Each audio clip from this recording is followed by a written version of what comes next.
But there is another thing, Mr. Chakma, you had raised your hand, and I want to ask you, the sort of weapons that have been looted, it shows that the 80% of the weapons looted are in the valley, 20% are from the hills, and 99% of them have not come back, or 90% of them have not come back. Isn't that a big failure on part of the administration? Imagine LMGs and AK-47s and SLRs have disappeared with some 62,000, I think, lakhs of bullets. That data was made 4 available. to 5 lakh bullets. 4 to 5 lakh bullets. They've all disappeared.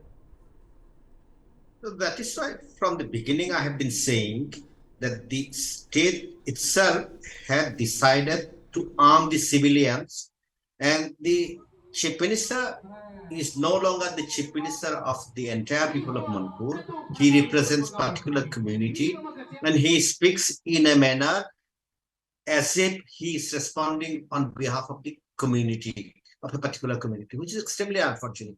So this arming of the civilians basically amounts to creation of civil war, and you have seen this kind of a system where the state has completely collapsed. So it's not a question of a failed state. It's just that the edifice of the state structure itself has collapsed, and the government actually doesn't exist. And despite such gravity of situation, which we had seen when civil war had broken out in former Yugoslavia or Rwanda or Burundi, when mass genocide had taken place, obviously, those are being replicated in Manipur. So that is why, in fact, when I was looking at this debate in parliament, is not the prime minister a member of parliament? If he can speak from outside the parliament, why can't he speak inside the parliament? So the very fact that the prime minister refuses to discuss on an issue where riots have taken place for the last 79 days, thousands are still displaced, and nobody can come back, it basically shows that the government is not in a way ready to discuss it. And why shouldn't there be a discussion, and why shouldn't the prime minister of the country be responding to the citizens? So if you do not respond before the parliament, if you do not respond to press conferences, then where will get the answer? So at the end of the day, what do we have? We have a very insensitive government. Now, if this kind of riots have taken place in any other parts of the country, whether it is ruled by the BJP, CPM, Congress, the citizens of the country, demand or desire debate in the parliament so that we can hear it. And look at all the democracies where presidents go, prime minister speaks, and we have a situation here in this country that visit by the prime minister to the parliament has become such an issue of prestige. Now, what is going to make difference? It's not going to make any difference if the prime minister participates. But at the end of the day, he is head of the government. And as I said yesterday, the prime minister would not have spoken a single word if registry of the Supreme Court had not instructed the Attorney General and the Solicitor General to be present at 10:30 before the Chief Justice on the situation of Manipur. So to prevent or to ensure that you do not look somebody, or it becomes more difficult for you to speak after the Chief Justice had spoken from the podium of the Supreme Court, then you go and hurriedly organize a press conference and you speak about it. So it shows the insincerity, and that's what I'm saying. We live in delusions, we live in illusions, and I am saying, I might be sounding very pessimistic, there shall not be peace for a long period of time, and there shall not be any accountability whatsoever, including the arms. When I see in this panel and in other panels, people come up and say, only rusted weapons we are taken away. So you could see that, particular party ideologues or supporters even justifying the snatching of the arms. Can we snatch and rusted arms from the Delhi police, from UP police, from Bihar police? In which country, under which law, that you can snatch the weapons and government announces an amnesty that you can come and deposit your arms in a box without giving accountability of the bullets which you have used? So what do we have? we had a situation in Manipur, whether we like it or not. Of course, there are armed groups, but the state itself is creating a situation where taking away or snatching arms from the security forces is not an offense, and you will not be held accountable. If Indian Penal Code is to be followed, all those who have returned the arms, they have to be prosecuted, because in the offense was you have snatched the arms. And how could be you in a position of snatch down? But this basic Indian Penal Code, even where cases, the evidence doesn't require or is not required, it's admitted. The moment you go and deposit your arms, you admit that you are in possession of an illegal arm, whether you snatched it or not snatched it. You have gone and deposited. Will somebody take action on this? Obviously not. So when 4,000 arms have been that's a very fair point. That's a very fair point. Dr. Guite, it also shows that there has been no house-to-house search that has happened. If you want to recover weapons, people are not going to admit that they have taken the weapons. Secondly, those collection points in which people have said that you can come and deposit it, that policy has not worked. That's the second part. And the third part is that you have so many weapons in the valley itself, thereby arming the entire community, which means that police must be aware of no-go areas. Well, Karthike, when the stories which are coming out is that the police itself is like, the word looted is used within courts, which means whether you don't know whether it has been looted or handed over. How do you expect people to come out and deposit it? I take your point in all sincerity, but it just worries me that ki audit kisko kaun karega audit? Who's going to audit whom? Dr. Guite, who's going to audit whom? And and I'm going to show you, because we are doing a longer program today, we're going to show you some visuals, not now, later. First you respond on this. We have visuals from ground zero. What has happened post that visual? I'm going to show it to you. Take your response on that, because this also shows that how circle or the cycle of violence flares up. It increases. So in this case, do you think that the outside force should be used to recover weapon force outside the state of Manipur, or should this job go to Indian Army now? Dr. Guite. Just a small comment on the armed forces, where the arms and ammunitions which were being looted, and then you put a drop box on that, right? It's, what will I say, the right word is not coming right now, but it's sounding very funny actually, that in a way, indirectly, you are telling them, okay, you have looted, that's fine, come and drop it now. You won't be questioned, you won't be caught. It's like if I draw a simile with when demonetization happened, and when you are given that period to come and whatever black money you have, you can come and deposit in the bank, nothing will be said to you, won't be caught. So it's like, indirectly accepting the fact that, and also being a party to it, that those arms were being in fact it's not looted, in fact it's been handed over. And there is a video which is circulating where a witness or an activist from Imphal Valley itself, when she was talking about it, that she is an eyewitness to it, that it was handed over. Anshuman, do you think that the political expediency is getting better of administrative priority in Manipur? Because there's a narrative in Delhi which says, Anshuman, that the CM has become a Meitei hero. So why destabilize him? So the question is political expediency on top of the administrative priority? I doubt it. In that sense, the chief minister, as Dr. Chakma has said, the chief minister is supposed to be a figure, and also as the Major General had said, the chief minister is supposed to be a figure who's a center point of unity, who's a symbol of unity. who can bring different groups together, and not just speak on behalf of one group, which is what the current chief minister seems to be doing. So in that sense, I would say the politically expedient thing to do in this case would be for him to step down and let someone come in who commands a sense of, commands a sense of trust, universal trust, and faith from all communities. In that sense, I believe that will go a long way in stabilizing the situation, because as we've seen, the fact that significant chunk of Manipur's population seems to have lost faith in their elected representative is adding to this cycle of violence that we have been discussing since a while right now.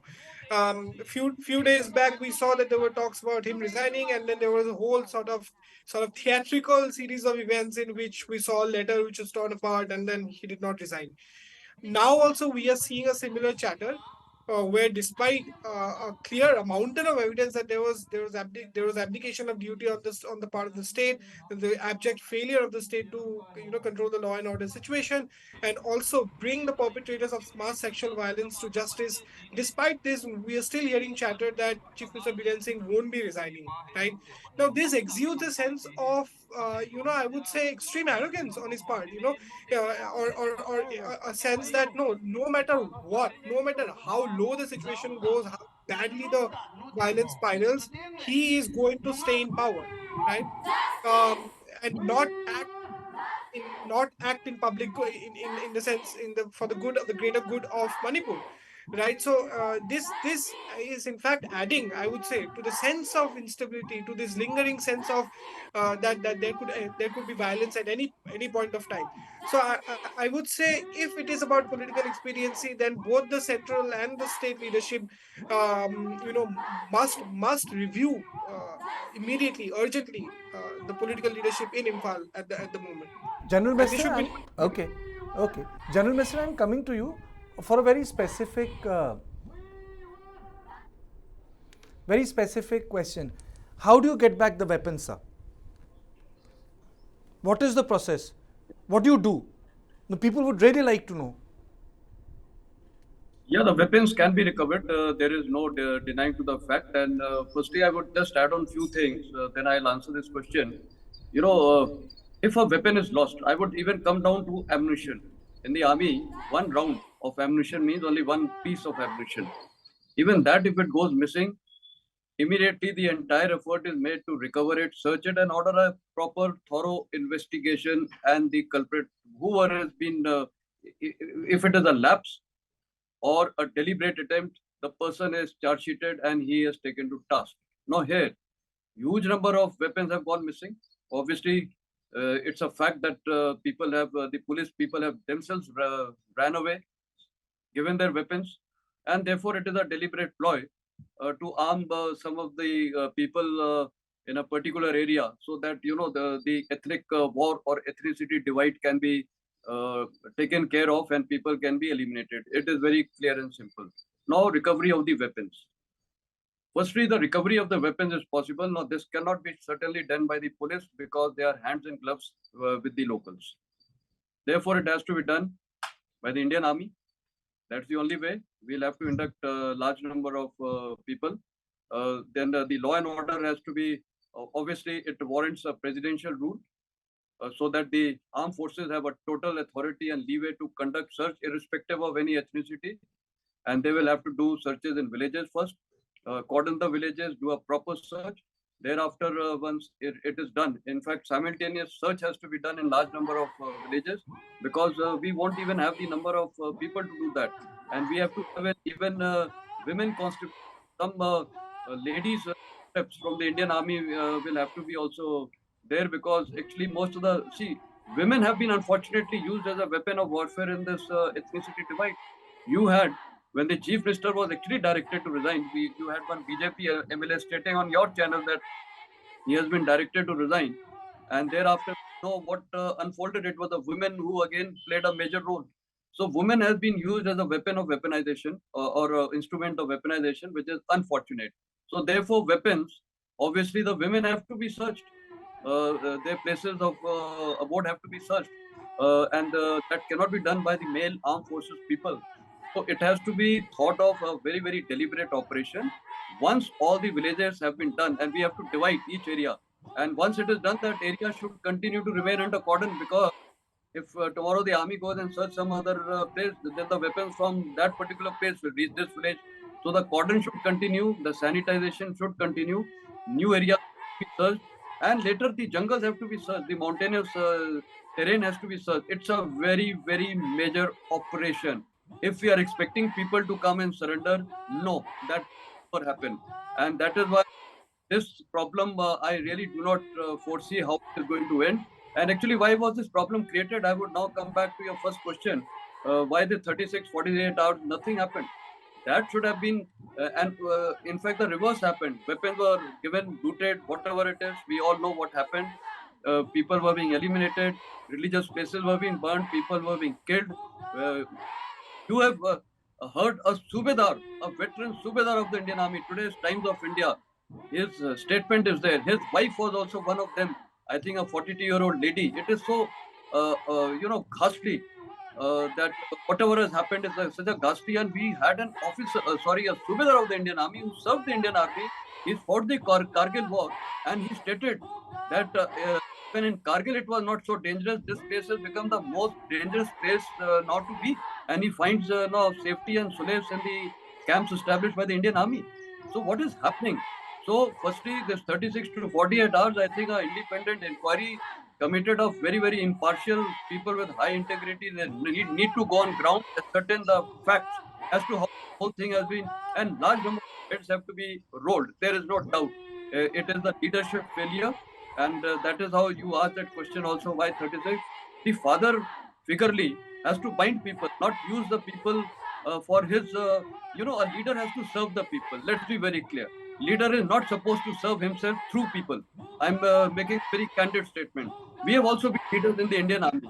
We serve our soldiers. We are for them. They are not for us. They are for the country. Therefore, as officers, we are with them. And this is exactly what all leaders have to do. Take the people along, take them as stakeholders. And next question you also asked is the buffer zone. Buffer zone is no solution. It is just a temporary solution. The long-term Absolutely agree with you, solution is, sir.